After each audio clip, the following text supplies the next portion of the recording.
Humanity's artistic odyssey stretches far beyond the dawn of written records. Across continents, prehistoric peoples etched a visual legacy upon stone, creating remarkable artworks that mirror their surroundings and spiritual views. These primordial expressions weren't merely aesthetic, they also illuminate the profound link between human beings and the world they inhabited. Deep within ancient caverns, paintings dating back tens of millennia offer windows into early life, rituals, survival strategies, and ingenuity. Our predecessors wielded rudimentary instruments carved from bones and stones and mixed plant-based powders and earth pigments to bring vibrant images to stone canvases. These fragile yet enduring works are now priceless windows into lives otherwise lost to time. What captivates modern scholars is how often these images focus on wildlife, depictions of prey, predatory scenes, and abstract markings, suggesting that these creations served purposes deeper than decoration. To early humans, art provided a canvas to weave together religious sentiment, superstition, and practical knowledge, striving to decode the mysteries of their environment. Across different landscapes, the stylistic variety of these primitive artworks reveals remarkable cultural adaptability. The Apollo 11 cave in southern Africa stands out as a sterling example of artistry from human prehistory. Discovered in 1969, the same year as the moon landing and thus named in homage, the site shelters paintings that are estimated to be around 25,000 years old. Richly colored figures of cattle and long-extinct creatures emerge from these dark passages, their design both intricate and abstract, bridging art and utility and perhaps even linked to ritual practices or environmental awareness. Excavations also uncovered stone tools and artifacts, providing a broader picture of daily life and resourcefulness among the cave's inhabitants. Journeying north to Russia's southern Urals, the Kapova Cave, also called Shulgan-Tash or Shoganash, represents a major Paleolithic art site. Discovered in 1959, the cave walls bear lifelike images of bison, deer, and horses dated to around 14,000 years ago. Artists mixed ochre with animal fat to paint these vivid scenes, capturing motion and anatomical accuracy that hint at a deep ecological knowledge. Kapova yields more than artistic insight. It also illuminates social and symbolic systems of early hunter-gatherer communities.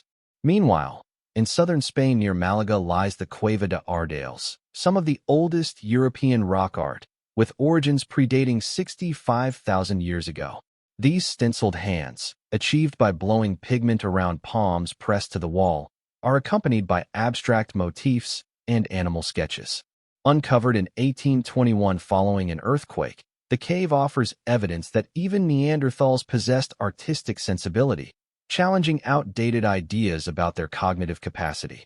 Extending the narrative into North Africa, Libya's ancient paintings nestled in the Tadrart Akakis Massif date from 12,000 to 4,000 years ago, spanning the Neolithic period.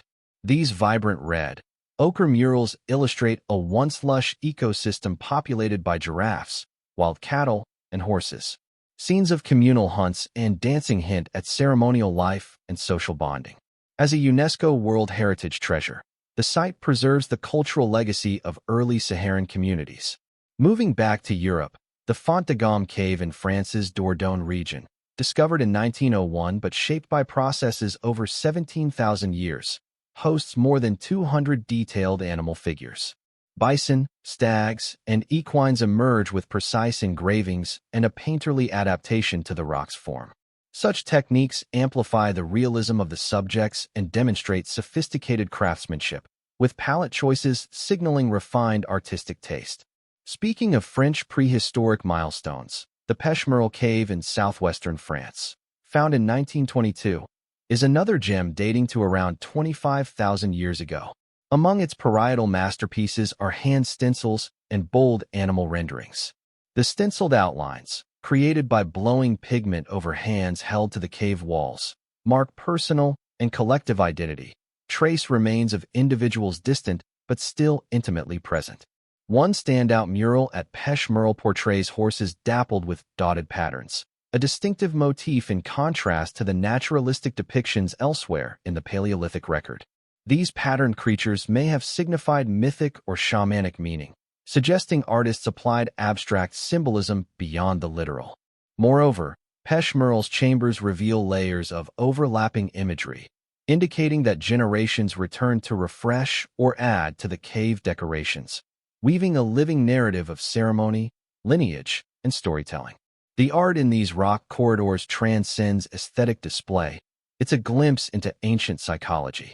The artists sought to freeze motion in the limbs of their subjects, evidencing awareness of anatomy and dynamics. In doing so, they transformed a bare rock wall into a storyteller's stage. Leaving southwestern France, another marvel awaits at Niao's cave, nestled in the majestic Pyrenees. Around 13,000 years ago, artists sketched bison, deer, and horses using mineral pigments and defined forms with charcoal accents. The Salon Noir, its black hall, remains especially captivating, filled with exquisitely rendered animal scenes. Discovered in the 19th century and well-preserved, Niao's continues to offer scholars insight into spiritual symbolism and ritual behavior. Crossing to East Africa, in Somalia, the Las Gil rock shelters, uncovered in the early 2000s, extend through a span of 3,000 to 10,000 years. The paintings are rich and elaborate, placing humans and cattle in ceremonial contexts. The cattle, adorned with ornate markings, emphasize their central economic and cultural role. Crafted with authentic pigments, the images underscore the technical ability and aesthetic refinement of their prehistoric creators. In Eastern Europe, Bulgaria's Smyrna Cave. I assume you mean Megura Cave. Please confirm. In Vratsa province features Neolithic paintings dating back about 10,000 years. Scenes include wildlife, geometric motifs, and enigmatic symbols, all painted with red ochre and other earth pigments. The ceiling's dots and lines invite curiosity. Were they conveying nascent astronomical knowledge, spiritual lore, or some form of proto-writing? Finally, in Asia, the Bhimbetka rock shelters of central India, recognized by UNESCO, host artwork spanning from Paleolithic to historical eras. Here, bison, tigers, elephants, dancers, and hunters dance across the cave walls, from a few thousand years ago onward. The layered style chronicles the evolution of art through changing eras and cultures. Crafted with earth pigments, the vivid scenes embody an enduring creative tradition, a cultural palimpsest overlapping generations.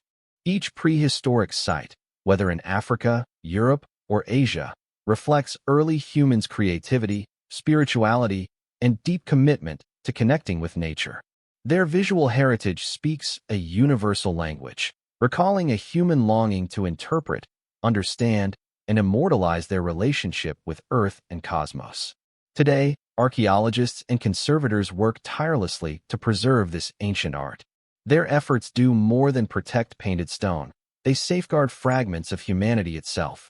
Each pigment speck or brushstroke offers insight into long-lost belief systems, social rights, resource management, and even kinship models. Archaeological interpretation of these works bridges a multi-millennial gap, revealing not only hunting strategies and migratory patterns, but also intangible expressions of myth, memory, and identity. In a world long abandoned by its creators, this imagery speaks volumes. It mirrors the first stirrings of symbolic thought and narrative imagination, a precursor to language and literature. The enduring appeal of prehistoric art lies in its time-spanning power to evoke empathy. As modern humans, we stare at those horses or stenciled hands and recognize ourselves, seeing in them creators who wanted to leave traces of meaning, whose gestures align with ours across epochs. It's a reminder that two-faced in practice, art can be functional and ceremonial, secular and sacred. The artworks from the Apollo 11 cave, Kapova, Ardales, Tadrard Akakis, Font de Gaume, Peshmeral, Niao's, Las Gil, Bhimbetka, and the Bulgarian site, collectively testify to an enduring impulse. That impulse, to depict the fields, animals, hunts, gods, and courage of early humans. Despite geographical distances, the thematic unity is striking: wildlife, the hunt, communal rites, and cosmic interpretation. But the variations matter too.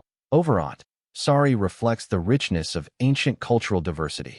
The stenciled hands in Spain, the dotted horses in France, the cattle of Somalia, the giraffes of Libya. Each site introduces new insight, new nuance. One of the more radical revelations comes from Cueva de Ardales and Neanderthal authorship, proof that creative thought predated Homo sapiens. Rather than simply reacting to survival needs, these artists revealed metacognition. They engaged in symbolic engagement with their world. In the Tadrart Akakis, we observe the medieval levels of artistic layering, suggesting ceremonies and events repeated over centuries. The paintings there literally embody environmental change. From verdant landscapes teeming with giraffes to the desert it is today, Font de Gomme and Peshmerl teach us about the artistry and intellectual agility of Upper Paleolithic humans. Peshmerl's layered paintings imply possible initiation rites, ceremonial gatherings, or even storytelling traditions passed through time. The dotted lines suggest abstract symbols or proto-writing marks whose meaning we can only guess at. Look further north and east to prehistoric Bulgaria, where lovers of order and pattern adorned ceilings with signs. Red ochre abstractions there recall calendar systems or astronomical mapping, but perhaps not. In India's Bhimbetka, layered artwork across millennia shows that each generation chose to mark these walls, creating a collective chronicle, from prehistoric hunts to historical dramas. The traditions persisted, evolved, and fused. Across all these regions, one thing is clear: art was never accidental. It was central, integrated into rituals, clan identity, environmental stewardship, and spiritual practices. Prehistoric art isn't just decoration. It's testimony to the early human drive to understand themselves, their societies, and their place in the cosmos. Post-glacial era Europe, Sahara's retreat, tropical Africa's rich megafauna, and the early Indian forests are all memorialized through pigment and rock. The primal images echo across cultures and eons, whispering of dances, hunts, chants, and fears. And it's not simply animals. Some sites show humans and abstract shapes too. Could those symbols map seasons, track migrations, or denote territory? We may never know, but we acknowledge that those marks were purposeful, cultural, and deeply meaningful. Today, archaeology employs radiocarbon dating, microscopy, and even DNA trace analysis to reconstruct the context of each piece. At caves like Niao's, researchers literally map the sequences and stratigraphy, rewinding 20,000 years to see how each generation made its mark. It is a continuous, global story: France, Spain, Namibia, Russia, Libya, Somalia, Bulgaria, India. Humans, old and ancient, painting, engraving, reapplying pigment, carving meaning. Some survived thousands of years before exposure. Others were buried by sediment for centuries only to be rediscovered by modern scientists. Humankind's artistic foundations emerged long before hieroglyphs and cuneiform, long before clay tablets, scrolls, books, and paintings on canvas. We see drawn animals, stenciled hands, dots, shapes, spirals, horses, rhinoceroses, and birds, each figure a silent testimony to empathy, ritual, survival, imagination. Every discovery leads to new research questions. Why horses? Why dotted horses? Why repetitive stencils? Why do faint human figures glow faintly alongside roaring animals? How did climatic shifts affect theme and style? How did pigments change from ochre to charcoal? These are not idle musings. They are the substance of human intellectual evolution. Molecular dating of pigments reveals trade networks. Residue analysis tells us what structures accompanied the painting: fire pits, living spaces, maybe shamanic altars. Indeed, contemporary artists and scientists collaborate: fluid painters, conservators, 3D modelers, bringing this ancient legacy into multimodal exhibitions and VR reconstructions. We can now walk through these ancient galleries, experiencing prehistoric perspective. Some caves restrict visitor numbers to protect delicate art. Others allow slow entry tours, mindful of our carbon dioxide and humidity effects. Conservation is ever vigilant against algae, lichen, and microbe bloom, ensuring fresh visitors don't unknowingly destroy millennia-old artistry. And beyond the science, there is emotional resonance. Stand before a 17,000-year-old bison carelessly painted, and you feel the hands behind the art. The choices: The awareness that another being, far removed by time, saw the same world, appreciated the same forest, and felt the urge to leave a sign. We honor this by protecting these places under UNESCO. Peshmerl, Bimbetka, Font de Gaume, Tadrart Akakis. They bear witness to organic heritage and remind modern humans of what we share across time. Imagination, identity, ritual, and an urge to say, I am here. These artworks mark the earliest chapters in a human story that continues to this day. Our authors, anonymous, archaic, sometimes Neanderthal, but always conscious. Conscious, creative, and linked through pigment, rock, hand, and heart. From the Apollo 11 caves bulls to the dotted French horses, Cueva de Ardales Neanderthal hands, Libyan dancing figures, Indian elephants, and Bulgarian geometrics. Each work underscores the universality of human expression. More than simply art, they are declarations of belonging, early myth, sacred space, earliest calendars, ancestors speaking. And if we choose to listen, we can hear them speaking still.